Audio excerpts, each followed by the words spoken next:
Okay, I think we'll get started. Thank you for joining us today. So good morning and welcome. We appreciate you joining us today to learn more about the statewide homelessness landscape assessment. I'm Jill Lufkin, the Director of Research for the California Interagency Council on Homelessness.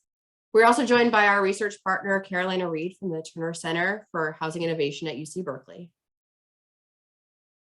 All right, just to go over a little bit about what we're going to be doing today. We're going to explain a bit about the context for the statewide landscape assessment study and describe its purpose and objectives. We'll give you an overview of the study components, timelines, deliverables. We will formally introduce the research organizations that have partnered to help us conduct the study. And we'll also describe our data collection efforts and explain how you or your stakeholders may be asked to participate in the study. We hope that this session will provide you with the resources to address the questions you might receive from stakeholders about the study. Just as a note, we will be recording this session, which the recording has commenced, and posting it on the Cal ICH webpage dedicated to the landscape assessment study so that you can direct your folks to our website as well for more information.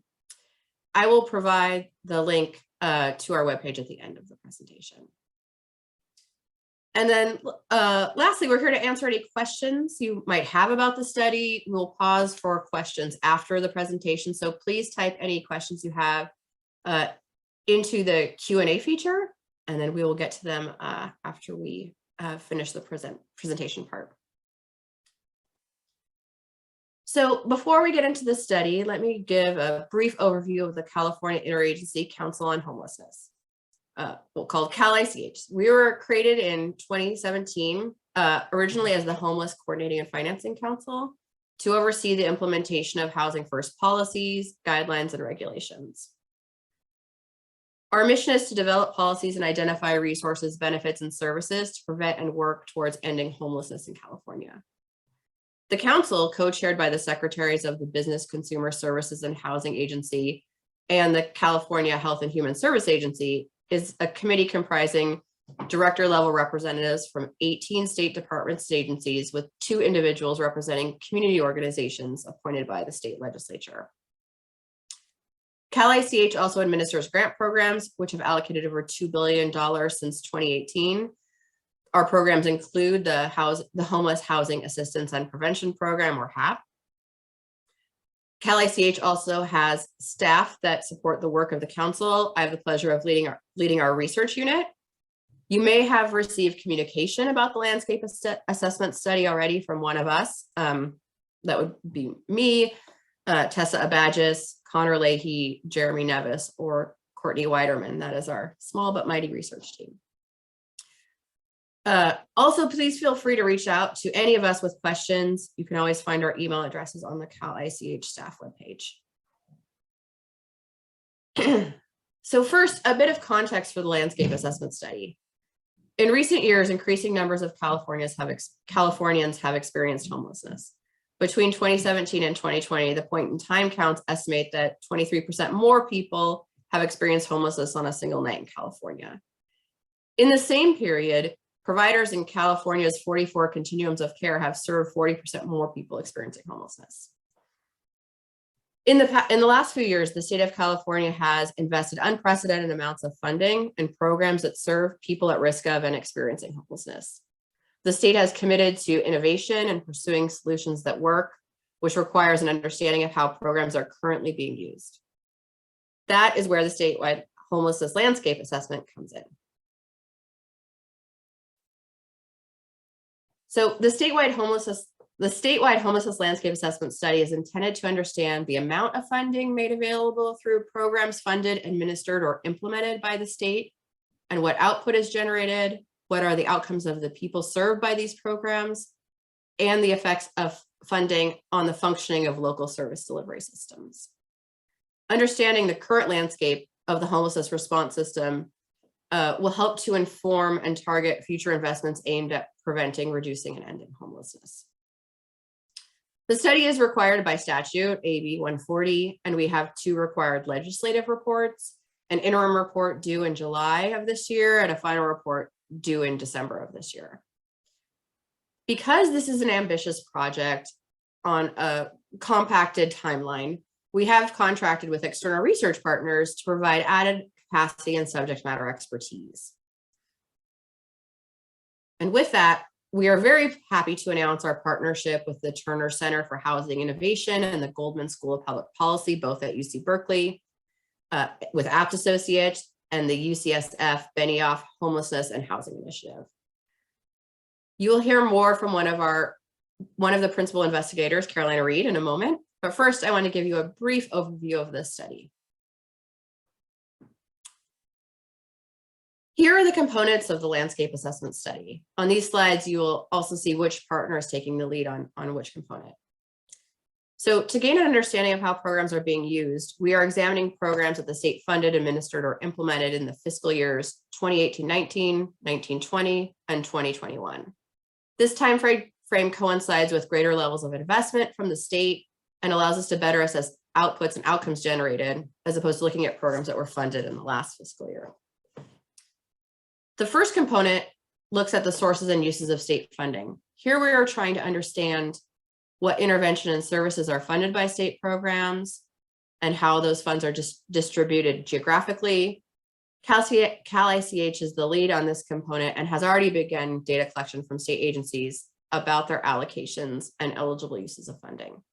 So I just wanted to say a big thank you to all the folks who have been working hard to respond to our inquiries to date. Our research partner team will take the lead on the remaining study components.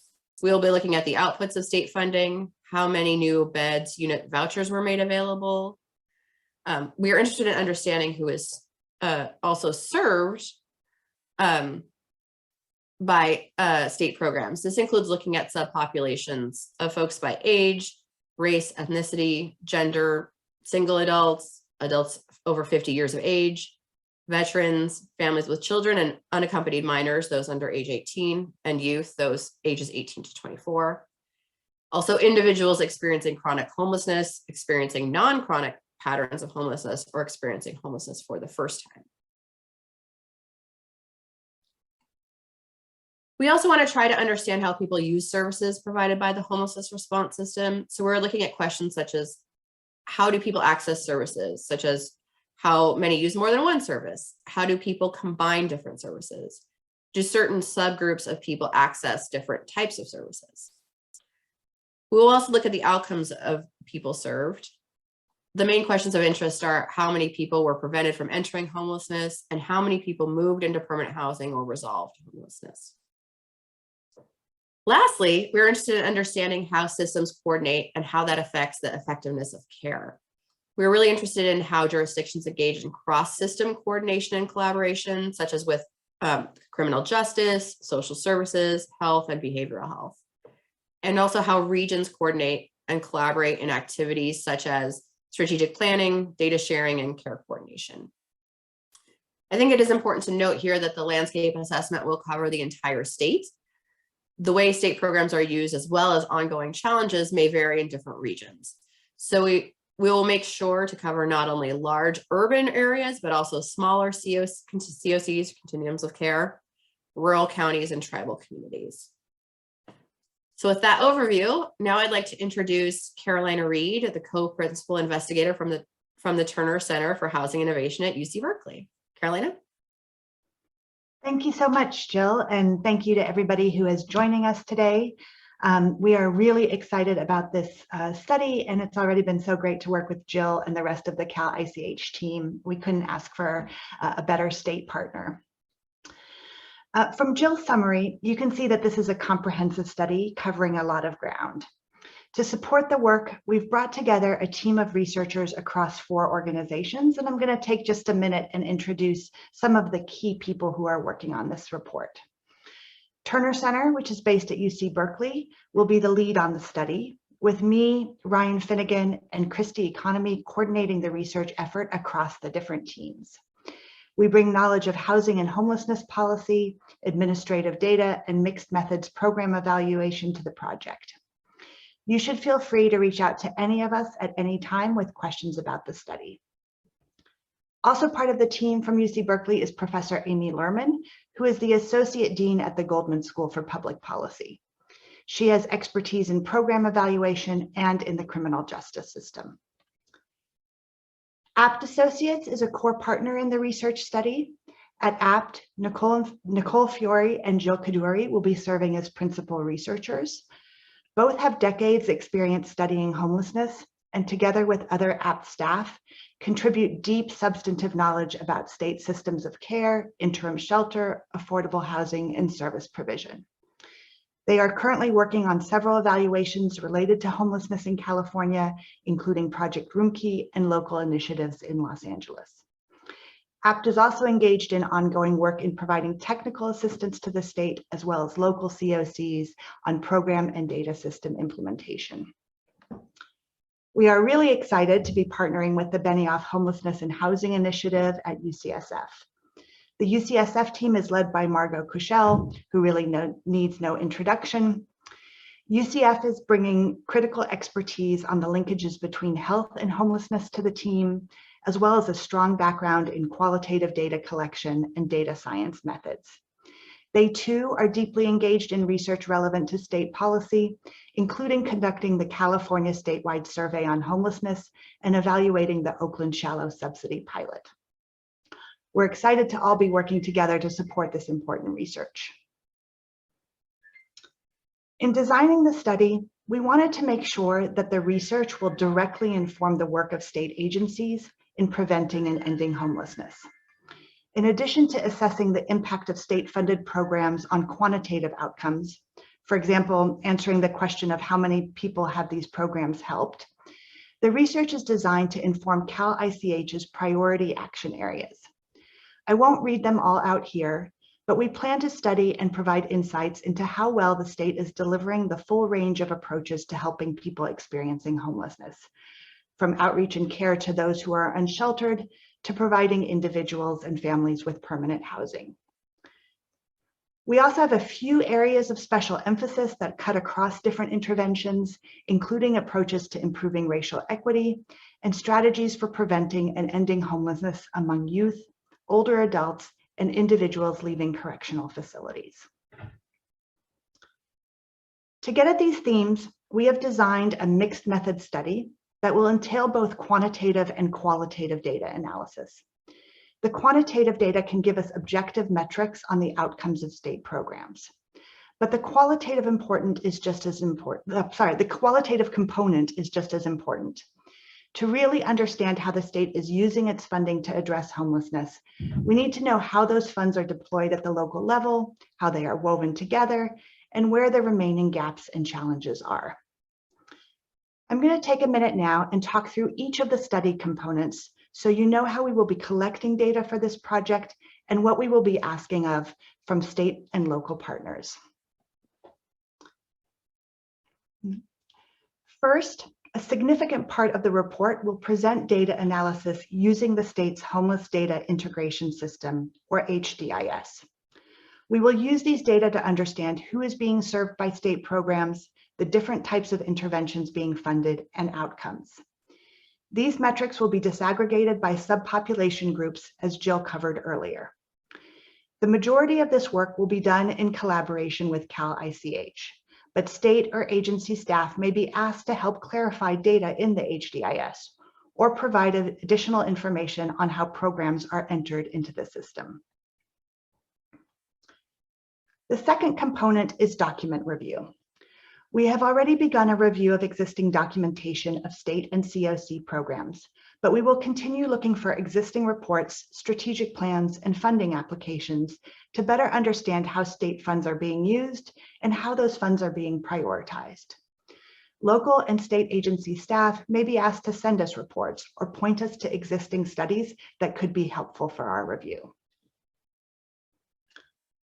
Third, we know that there are gaps in coverage in the HDIS data and that there are important state programs not reported in HDIS. For example, the low-income housing tax credit and the first round of Homekey, both of which provide critical funds for expanding the supply of permanent supportive housing. We will be asking state agencies that have additional data on important programs to share those data with us so we can paint a more complete picture of the impact state programs are having.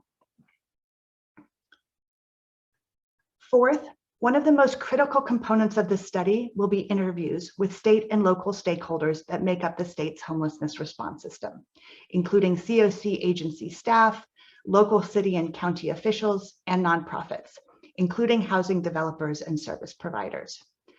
We have just received IRB approval to begin this work, and will begin reaching out to people with interview requests next week.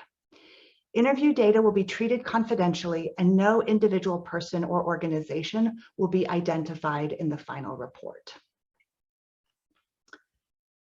Fifth, to get a more complete picture of service provision across the state, we will also be fielding a service provider survey.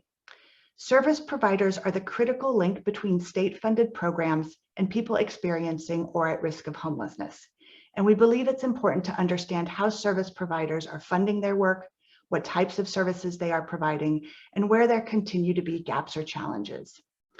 Local and state agency staff may be asked to provide contact information for key nonprofit partners in their regions.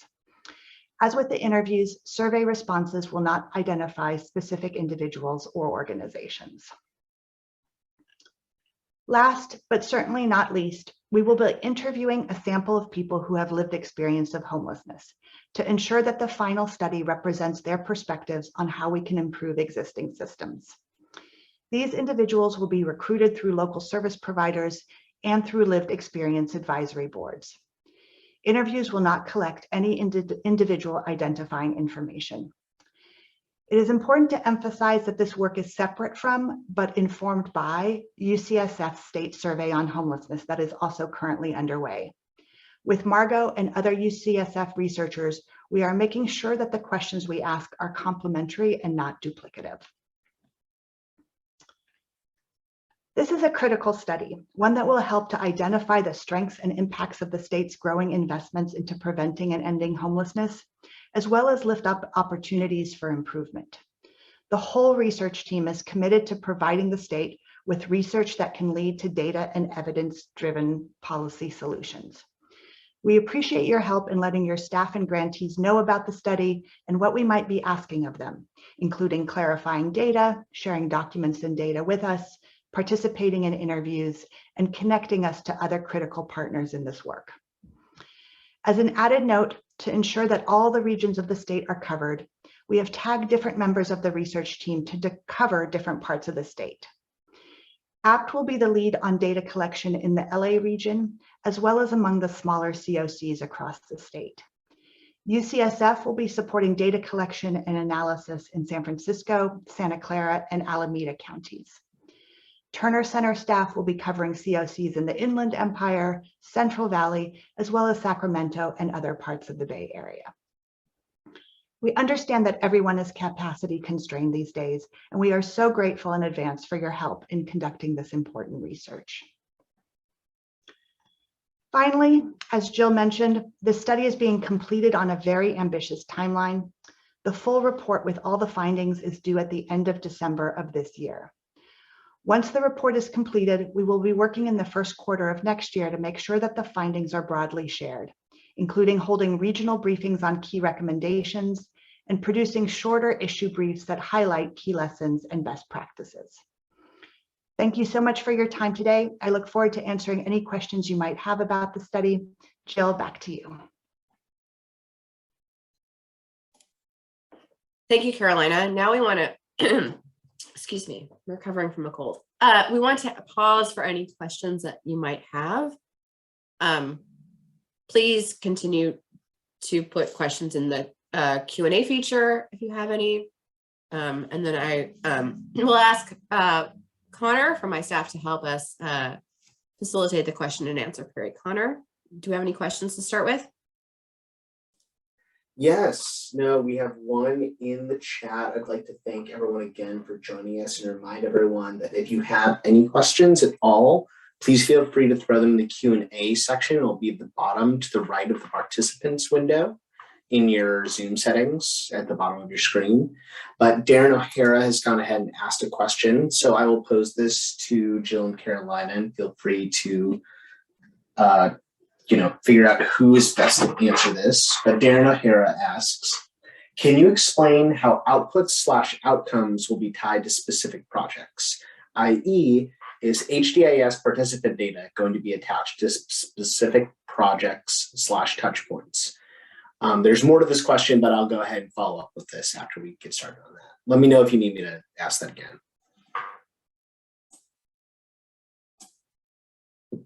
Sorry, thank you, Connor. So HDIS, because it is collecting data from all of the local continuums of care HMIS systems, will have the participant information that is included in state programs that are entered into local HMIS systems and then set up to CalICH to consolidate into the statewide repository that we call the Homeless Data Integration System. And so we're looking to identify the state funded programs within that data system, and then we can by doing so we can also assess the outcomes of the folks that were served by that program according to HDIS data. And in addition to that, there's some inventory information that is shared in HMIS and then up through HDIS, which can be tied to state programs. I think one of the challenges that we have is trying to assess the state programs in HMIS. There's a bit of a challenge we have with coding some of those data, so that it can be challenging to identify the programs that are in HMIS. And I think that's one thing that we'll be working towards trying to do, and we will require some assistance on the part of our state partners and potentially the local service delivery systems to try and find those projects within the data. Carolina, is there anything that you would add to that? I would say that one of the aspects of the research design is trying to triangulate across different data sources so that we can better connect these outputs and outcomes to direct programs. So we recognize that there are going to be gaps existing in the HDIS to be able to do that, but that's where the sort of the mixed methods approach is going to help us to braid those different pieces of information together to paint a more complete picture. I don't think the study itself will sorry, Connor, you didn't ask the second part of the question. I was going to the second part of the question. I'll be quiet. Yes, so thank you. I wanted to give, there's a lot to this question, so I wanted to give ample room for us to engage that. So I'll just let you go into this after I ask it. Carolina, the second part of Darren's question is, if we do plan to get specific data on projects / touch points, will part of outreach be training partners on how to do this properly and set up program touch points early on in the funding of a program? And I think maybe Jill can jump in after me, but from the research team perspective and the study perspective, that type of training will not be directly part of the outreach efforts. But we expect that the study will help to identify places where that kind of outreach is necessary and where additional training is going to be really helpful in collecting better data from the field to inform state policy. Yes, I would agree. And we're reliant on local practices and what the COCs have in place and the providers in place to collect data according to their sort of standards. And I think we're always interested in improving data quality. And so both with the collection of both of this study and our larger homeless data integration system project where we collect the data, we're looking to help folks improve data quality. So that's always something that have on our radar. But I think to Carolina's point, there's not going to be direct training on how to improve some of those practices. Well, thank you both. That so far we don't have any other questions in the Q&A, but I would like to remind all of our attendees that we're pretty low attendance at 16. So if you have any question that you'd like, please feel free to pop it in the chat or the Q&A. We have plenty of time to address any concerns or questions you may have. While I let people who are here joining us today consider that opportunity, I will just ask Carolina, Jill, is there anything that wasn't specifically covered in this webinar yet that you'd like to address or draw attention to in any way? I think that we appreciate, I just want to sort of reiterate that we appreciate the the level of effort that folks have already been working towards to give us the data that we've asked for. So that also, if you have any questions about the most recent state request for the landscape assessment study, please feel free to reach out to the Cal ICH staff who can assist you with that. As a reminder, the deadline for submitting those is coming up next week. So we're here to assist you, and please let us know if you have any questions about that. I think if that's all that we have for questions, we thank you. Thank you for the question. We just want to let you all know, or anyone who's viewing this recorded webinar, if you have any additional questions that come up, please do not hesitate to reach out to me or our research partner team.